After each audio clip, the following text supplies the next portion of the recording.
Hello friends, मैं नवीन आप सभी का स्वागत करता हूं आपके अपने यूट्यूब चैनल नवीन पाठशाला पर। फ्रेंड्स, आज हम लोग देखेंगे 25 मोस्ट इम्पोर्टेंट एमसीक्यू जो कि सभी सब्जेक्ट से मिला करके बनाया गया है। आपको यदि इसका पीडीएफ चाहिए तो आप डिस्क्रिप्शन बॉक्स में दिए गए टेलीग्राम लिंक पे क्लिक करके वहां से पीडीएफ प्राप्त कर सकते हैं। साथ ही जितने भी क्वेश्चन देखेंगे हिंदी और इंग्लिश दोनों मीडियम में है। साथ ही इसका डिटेल डिस्कशन भी हम लोग करेंगे। दोस्तों, यदि आप इस चैनल पर नए हैं तो चैनल को सब्सक्राइब कर लें। चलते हैं, देखते हैं पहला प्रश्न है, दिल्ली के किस सुल्तान के विषय में कहा गया कि उसने रक्त और लौह की नीति अपनाई? तो इसका राइट आंसर हो जाएगा बलबन। बलबन के बारे में कहा गया उन्होंने रक्त और लौह की नीति अपनाई। साथ ही हम लोग जानेंगे रक्त और लौह की नीति क्या है। तो रक्त वर्ड का मीनिंग है कि खून बहाना, और लौह वर्ड का मीनिंग है तलवार का प्रयोग करना। अर्थात बलवन शत्रुओं के प्रति जो निर्मम हुआ, जो शक्ति से खून बहाया, यही है रक्त और लौह की नीति। साथ ही जानेंगे बलवन का जो असली नाम है वो क्या है। तो उसका असली नाम बहाउद्दीन है। और साथ ही नासिरुद्दीन मोहम्मद ने बलवन को कौन सी उपाधि दी थी? तो उलूम खां की उपाधि दी थी।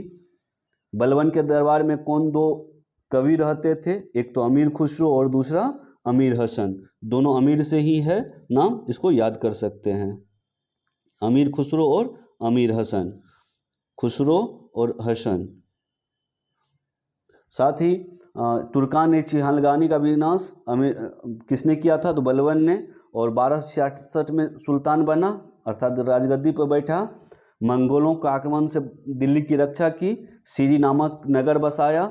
सीदा और पौवोस प्रथा की शुरुआत की। साथ ही नवरोज जो फारसी साल का पहला दिन है, इसकी शुरुआत की।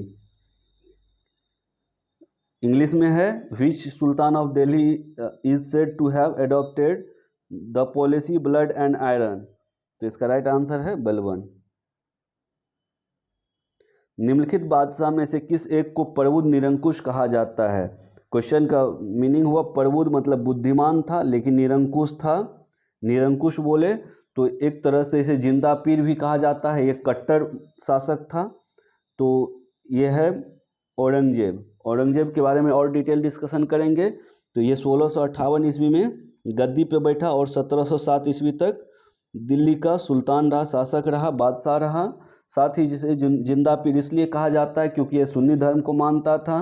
और इनके गुरु का नाम था मीर मोहम्मद हकीम। मीर मोहम्मद हकीम इनके गुरु थे। और पुरंदर की संधि हुई थी 1665 को, 22 जून 1665, जिसमें कि औरंगजेब के तरफ से जय सिंह ने नेतृत्व किया था और जय सिंह और शिवाजी के बीच हुआ था 22 जून 1665। साथ ही इन्होंने 9वें गुरु, सिख के जो 9वें गुरु थे तेग बहादुर, उनकी हत्या कर दी थी। और पुनः 1679 ईस्वी में जजिया को प्रारंभ किया था। औरंगाबाद में बीबी का मकबरा बनाया है। और साथ ही सर्वाधिक हिंदू मनसबदार इनके दरबार में रहते थे। देखते हैं अगला प्रश्न।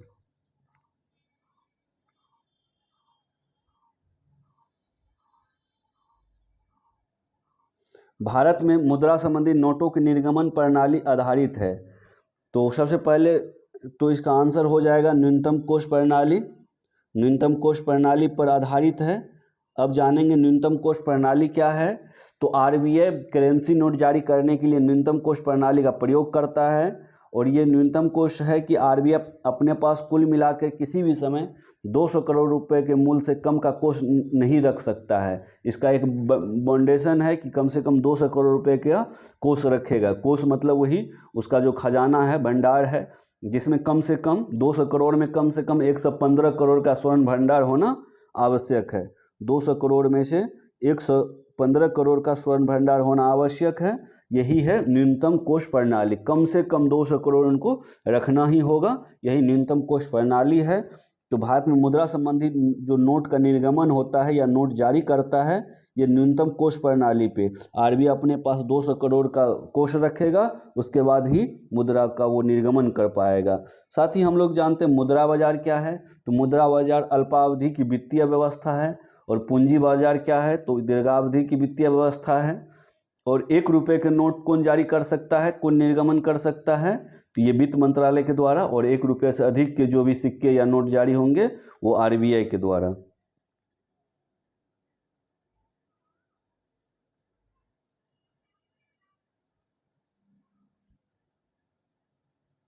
अगला प्रश्न है, निम्नलिखित में से किसे भविष्य का धातु कहा जाता है? तो इसका राइट आंसर हो जाएगा टाइटेनियम। टाइटेनियम को भविष्य का धातु कहा जाता है और साथ ही ये रणनीतिक धातु कहलाता है। ये रणनीतिक धातु है, रणनीतिक धातु है क्योंकि इसका उपयोग रक्षा उत्पादन में होता है, इसीलिए स्ट्रेटजिक एलिमेंट कहते हैं इसे। और इस्पात के बराबर मजबूत होता है लेकिन भार में आधा होता है और इसका उपयोग वायुयान के फ्रेम और इंजन बनाने और नाभिकीय ईंधन में प्रयोग होता है, नाभिकीय रिएक्टर में बनाने में प्रयोग होता है।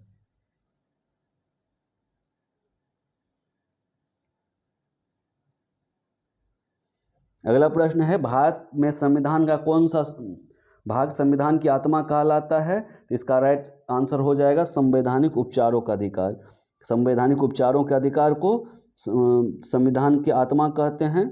तो सबसे पहला क्वेश्चन है कि किसने संवैधानिक उपचारों का अधिकार को आत्मा कहा था? तो इसका राइट आंसर होगा डॉक्टर भीमराव अंबेडकर। डॉक्टर भीमराव अंबेडकर ने इसे संवैधानिक उपचारों का अधिकार कहा था। साथ ही ये किस आर्टिकल में है? तो ये आर्टिकल 32 में है। संवैधानिक उपचारों का अधिकार आर्टिकल 32 में है। और ये किसका पार्ट है 32? तो मौलिक अधिकार का पार्ट है। तो मौलिक अधिकार कहाँ से कहाँ तक है? तो मौलिक अधिकार आर्टिकल 12 से लेकर के आर्टिकल 35 तक है। 12 से 35 तक के आर्टिकल को मौलिक अधिकार कहते हैं। और मौलिक अधिकार का भाग कौन सा है? तो भाग 3 है और भाग 3 को मैग्ना कार्टा कहा जाता है। मौलिक अधिकार को यूएसए से अपनाया गया, यूएसए से लिया गया है। साथ ही ये जो संवैधानिक उपचारों का अधिकार है इसके तहत 5 तरह का रीट जारी किया जाता है। सुप्रीम कोर्ट आर्टिकल 32 के तहत और हाई कोर्ट आर्टिकल 226 के तहत हाई कोर्ट रीट जारी करती है। रीट कितने प्रकार के होते हैं?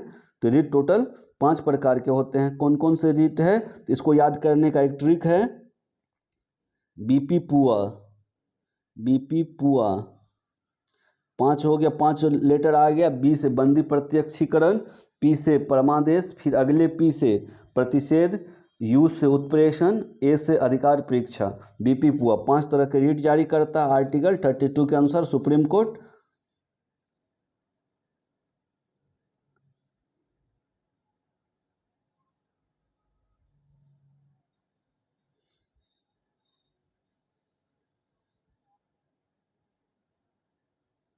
अगला प्रश्न है, उच्चतम न्यायालय से कानूनी मामले पर किसको परामर्श लेने का अधिकार है? तो इसका राइट आंसर हो जाएगा राष्ट्रपति। साथ ही जब राष्ट्रपति आया है आंसर में तो राष्ट्रपति से संबंधित अन्य सभी फैक्ट देख लेते हैं।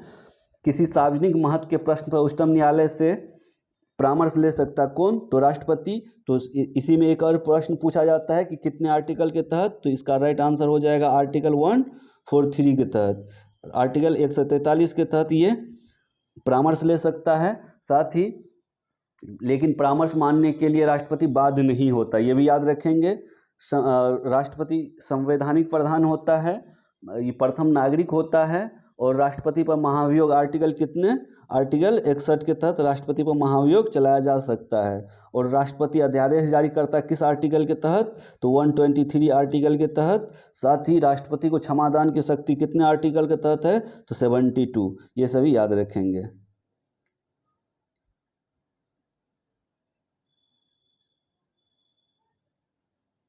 अगला प्रश्न है, निम्नलिखित में से कौन संसार, यहाँ पे संसार होगा, संचार गलती से टाइपिंग हो गया, संसार के सबसे बड़ी पोतवाहक नहर है? तो सबसे बड़ी पोतवाहक नहर का आंसर हो जाएगा स्वेज नहर।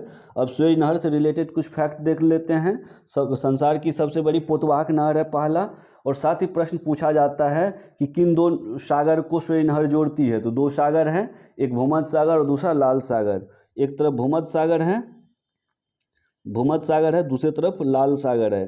भूमध्य सागर को लाल सागर से जोड़ती है स्वेज नहर। और एक प्रश्न पूछा जाता है कि स्वेज नहर के उत्तरी सिरे पर कौन सा पोर्ट है? और एक क्वेश्चन पूछा जाता है कि दक्षिणी सिरे पर कौन है? तो उत्तरी सिरे पे जो पोर्ट है तो यह है पोर्ट सईद है। और दक्षिणी सिरे पे कौन सा है? तो ये हो जाएगा स्वेज नाम का ही पोर्ट है, वो दक्षिणी सिरे पे है। साथ ही पूछा जाता है कि इसका निर्माण कब प्रारंभ हुआ? तो 1854 में निर्माण प्रारंभ हुआ। और कब बन के तैयार हुआ? तो 1869 ईस्वी में बन के तैयार हुआ। और कुल कितनी लंबाई है? तो 168 किलोमीटर इसकी कुल लंबाई है।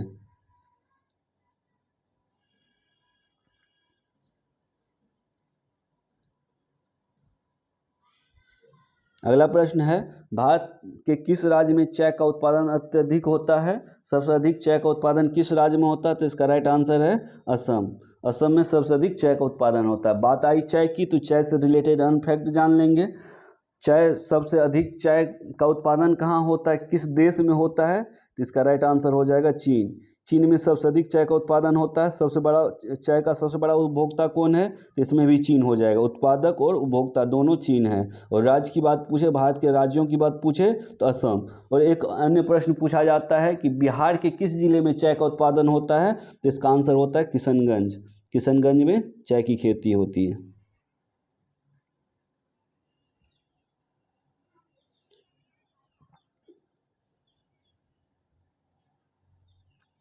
अगला प्रश्न है, कपास की उपज के लिए उपयुक्त मिट्टी होती है? तो कपास की उपज के लिए जो उपयुक्त मिट्टी है वो है काली मिट्टी। अब काली मिट्टी आई है, तो हाल फिलहाल में सीडीपीओ एग्जाम में पूछा गया था, काली मिट्टी को अन्य किस नाम से जाना जाता है? तो इसका राइट आंसर हो जाएगा रेगुड़। काली मिट्टी को रेगुड़ के नाम से भी जाना जाता है। साथ ही काली मिट्टी का निर्माण कैसे हुआ है? तो बेसाल्ट चट्टानों के टूटने फूटने से, बेसाल्ट चट्टान के टूटने फूटने से, बेसाल्ट चट्टान के टूटने फूटने से काली मिट्टी का निर्माण हुआ है। और साथ ही इसमें आयरन, चूना, एल्युमिनियम और मैग्नीशियम की बहुलता होती है। और इसका जो काला रंग है, तो ये काला क्यों होता है? क्योंकि इसमें टिटनी फेरस, मैग्नेटाइट एवं जीवाश्म की उपस्थिति होती है। और जो मिट्टी का अध्ययन होता है वो क्या कहलाता है? मृदा विज्ञान, और इंग्लिश में इसे पेडोलॉजी कहते हैं।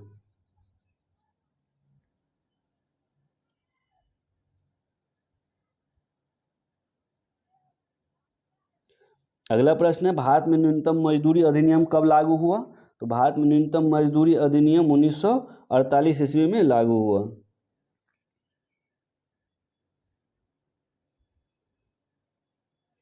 न्यूनतम मजदूरी अधिनियम है कि एक ऐसा अधिनियम जिसमें कि इससे कम, इस अधिनियम के बन जाने के बाद जो मजदूरी तय की जाती है उससे कम यदि कोई दे रहा है और उसके खिलाफ कोई कोर्ट में जाकर अपील करता है, तो उस पर कानूनी कार्रवाई हो सकती है। यही न्यूनतम मजदूरी अधिनियम है, ये 1948 में लागू किया गया है।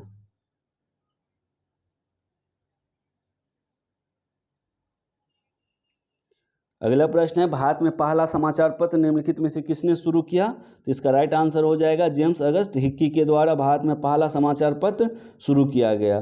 साथ ही जेम्स अगस्त हिक्की के बारे में जान लेते हैं। जेम्स अगस्त हिक्की ने 1780 ईस्वी में दी बंगाल गजट का प्रकाशन शुरू किया। कब? 1780 ईस्वी में बंगाल गजट के प्रकाशन शुरू किया था। और पहला समाचार पत्र किसने? जेम्स अगस्त हिक्की ने।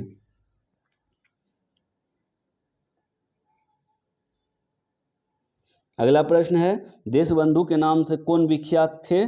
तो देशबंधु के नाम से चित्तरंजन दास विख्यात थे।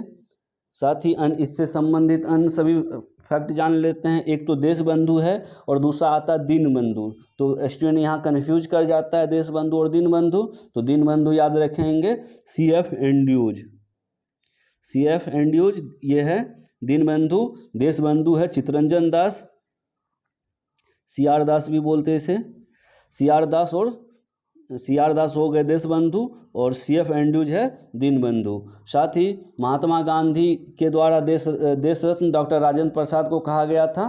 ये भी जान लेंगे, डॉक्टर राजेंद्र प्रसाद को क्या कहा गया था, क्या उपनाम है इसका? तो देश रत्न किसके द्वारा कहा गया? तो महात्मा गांधी के द्वारा कहा गया था। और महात्मा गांधी को राष्ट्रपिता सुभाष चंद्र बोस के द्वारा, और महात्मा गांधी को महात्मा रविन्द्रनाथ टैगोर के द्वारा, ये सब याद रखेंगे।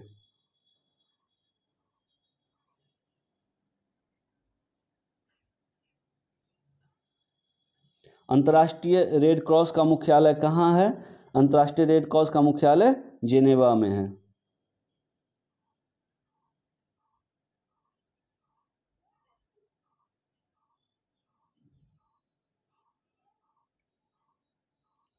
अंतर्राष्ट्रीय रेड क्रॉस का मुख्यालय जेनेवा में है। जेनेवा के बारे में और इम्पोर्टेंट, रेड क्रॉस के बारे में और इम्पोर्टेंट फैक्ट जान लेते हैं। रेड क्रॉस की स्थापना हेनरी ड्यूरेंट के द्वारा 1863 ईस्वी में की गई थी। हेनरी ड्यूरेंट के द्वारा 1863 ईस्वी में की गई थी और इसे 3 बार नोबेल शांति पुरस्कार मिला है। और साथ ही रेड क्रॉस जो प्रतिवर्ष रेड क्रॉस दिवस मनाया जाता है 18 मई को, प्रतिवर्ष रेड क्रॉस दिवस मनाया जाता है। ये 3 फैक्ट याद रखेंगे। पहला कि हेनरी ड्यूरेंट इसके संस्थापक है, 1863 में स्थापना हुई और 8 मई को प्रतिवर्ष रेड क्रॉस दिवस मनाया जाता है।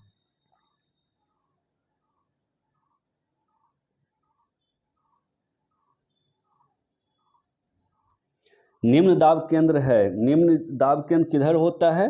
तो इसका राइट आंसर हो जाएगा साइक्लोन, जिसको हिंदी में चक्रवात बोलते हैं। ये चक्रवात को इंग्लिश में साइक्लोन और हिंदी में चक्रवात बोलते हैं। चक्रवात में निम्न दाब केंद्र होता है, एक केंद्र होता है, उधर सभी वायु ऐसे ऐसे करके इस ओर सभी वायु आती है, इस ओर सभी वायु आती है, तो इधर निम्न दाब केंद्र बनता है। निम्न दाब केंद्र में निम्न दाब केंद्र जब बनता है तो चक्रवात आती है और चक्रवात में भारी बारिश होती है और इसका अपोजिट होता है एंटी साइक्लोन। इधर उच्च वायु दाब बनता है एंटी साइक्लोन में एंटी साइक्लोन, प्रति चक्रवात में उच्च दाब बनता है और इससे मौसम साफ रहता है।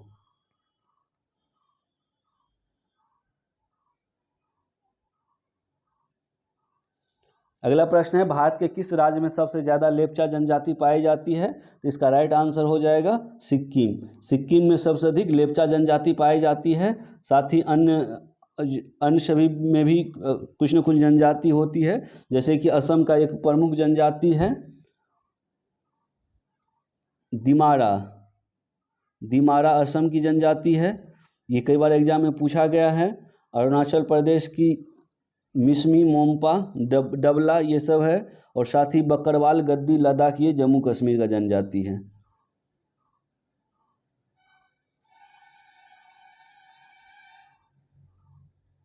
रूसी क्रांति के जनक कौन थे? ये बहुत महत्वपूर्ण प्रश्न है। रूसी क्रांति के जनक लेनिन। लेनिन को रूसी क्रांति का जनक बोला जाता है। रूसी क्रांति कब हुई थी? तो रूसी क्रांति 7 नवंबर 1917 को, इसी दिन बोल्शेविक क्रांति और उसी को रूसी क्रांति बोलते हैं। और लेनिन से संबंधित अन्य फैक्ट जान लेते हैं।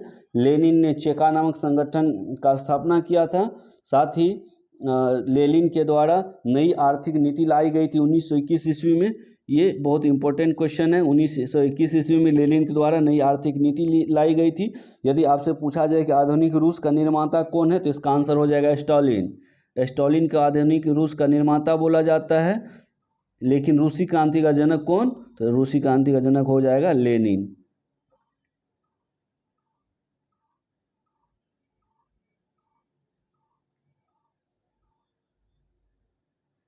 अगला प्रश्न है, विश्व का सबसे बड़ा पशु मेला जो कि 1 माह तक चलता है कहाँ आयोजित किया जाता है? विश्व का सबसे बड़ा पशु मेला सोनपुर। सोनपुर कहाँ? बिहार में गंडक और गंगा नदी के मुहाने पर सोनपुर में प्रतिवर्ष सोनपुर मेला आयोजित होता है, जो कि विश्व का सबसे बड़ा पशु मेला है। और साथ ही एक और फैक्ट जान लेंगे। पूछा जाता है कि पुष्कर मेला में किस चीज़ की दौड़ आयोजित होती है? पुष्कर मेला में ऊँट की दौड़ आयोजित होती है। पुष्कर मेला कहाँ लगता है? तो ये राजस्थान में लगता है।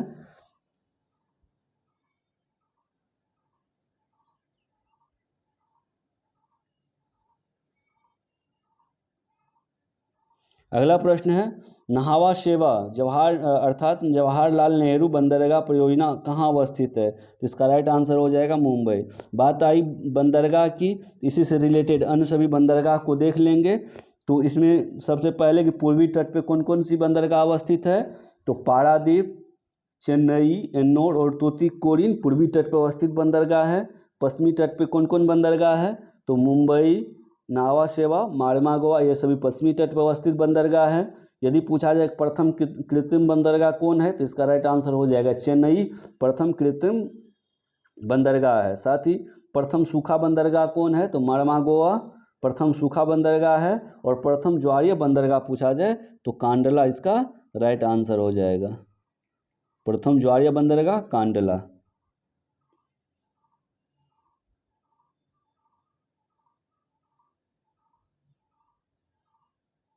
देखते हैं अगला प्रश्न, कौन सा देश हजारों झीलों की भूमि कहलाता है? तो इसका राइट आंसर हो जाएगा फिनलैंड। फिनलैंड को हजारों झीलों का भूमि कहा जाता है फिनलैंड को।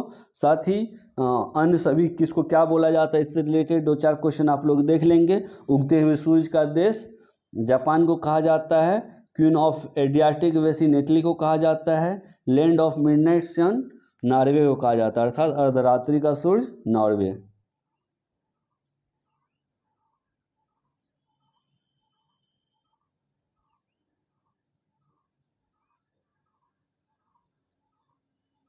चौदह नवंबर को किस दिवस के रूप में मनाया जाता है? इसका राइट आंसर हो जाएगा बाल दिवस के रूप में। साथ ही इसमें अन्य सभी प्रश्न को देखेंगे जो ऑप्शन में आया हुआ है। इसमें 1 मई को मजदूर दिवस, 1 मई को मजदूर दिवस, साथ ही महिला दिवस, विश्व महिला दिवस 8 मार्च को विश्व महिला दिवस, और इंदिरा गांधी का जन्म दिवस 31 अक्टूबर को, 31 अक्टूबर।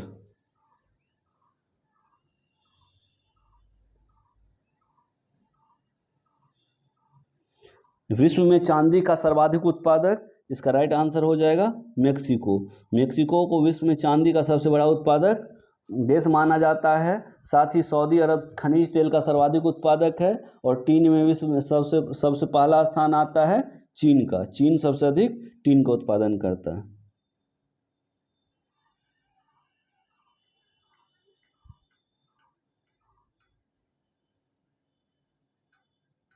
भारत सरकार का प्रथम न्यायाधिकारी कौन है? तो भारत सरकार के प्रथम न्यायाधिकारी महान्यायवादी है। महान्यायवादी, इसी को इंग्लिश में क्या बोलते हैं? Attorney general. और भारत के महान्यायवादी न तो संसद का सदस्य होता है, न ही मंत्रिमंडल का सदस्य होता है, लेकिन सदन की कार्यवाही में भाग ले सकता है। और महावादी की नियुक्ति राष्ट्रपति के द्वारा किया जाता है।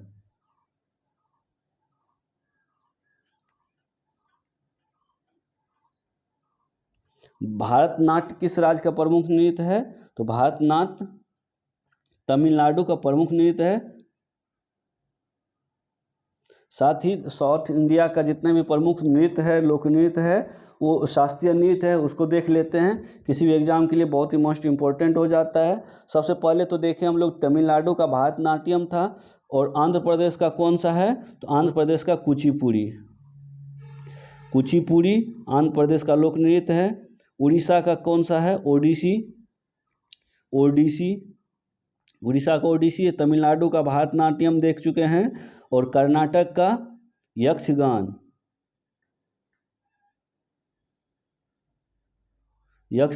और एक और जो इम्पोर्टेंट बच गया है केरल का, तो केरल का कथकली है केरल का।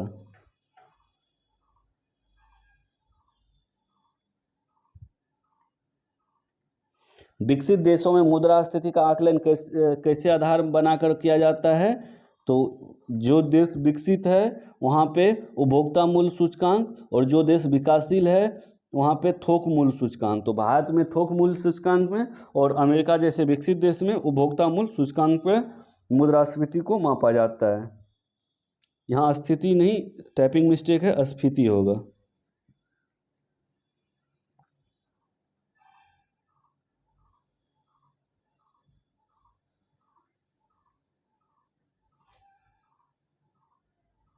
अगला प्रश्न है, संविधान के अनुच्छेद 352 के अंतर्गत आपातकाल में कौन सा मौलिक अधिकार निलंबित नहीं किया जाता है? तो इसका राइट आंसर हो जाएगा जीवन का अधिकार, ऑप्शन सी। जीवन का अधिकार को निलंबित नहीं किया जाता है, राइट टू लाइफ। साथ ही मौलिक जो भी 3 आर्टिकल है उसमें देखेंगे कि आपातकाल किस आर्टिकल के तहत लगाया जाता है। तो संविधान के अनुच्छेद 352 के अंतर्गत आपातकाल में जीवन का अधिकार दिया जाता है। और आपातकाल 3 तरह के होते हैं। पहला राष्ट्रीय आपातकाल, दूसरा राष्ट्रपति से शासन, तीसरा वित्तीय आपातकाल। और राष्ट्रीय आपातकाल आर्टिकल 352, उसके बाद राष्ट्रपति शासन 356, आर्टिकल 356, और वित्तीय आपात आर्टिकल 360। इसको याद रखेंगे, बहुत इम्पोर्टेंट है। इस तरह से हम लोगों ने 25 क्वेश्चन देखा है, जो कि आगामी किसी एग्ज़ाम के लिए बहुत इंपॉर्टेंट रहने वाला है। यदि आपको वीडियो अच्छा लगा हो तो लाइक करें, शेयर करें और अपना सब्सक्राइब कर लें और अपने दोस्तों के साथ शेयर ज़रूर करें। यदि आपको ये PDF चाहिए तो टेलीग्राम लिंक से जुड़ जाएं। मिलते हैं अगले वीडियो में। धन्यवाद। जय हिंद।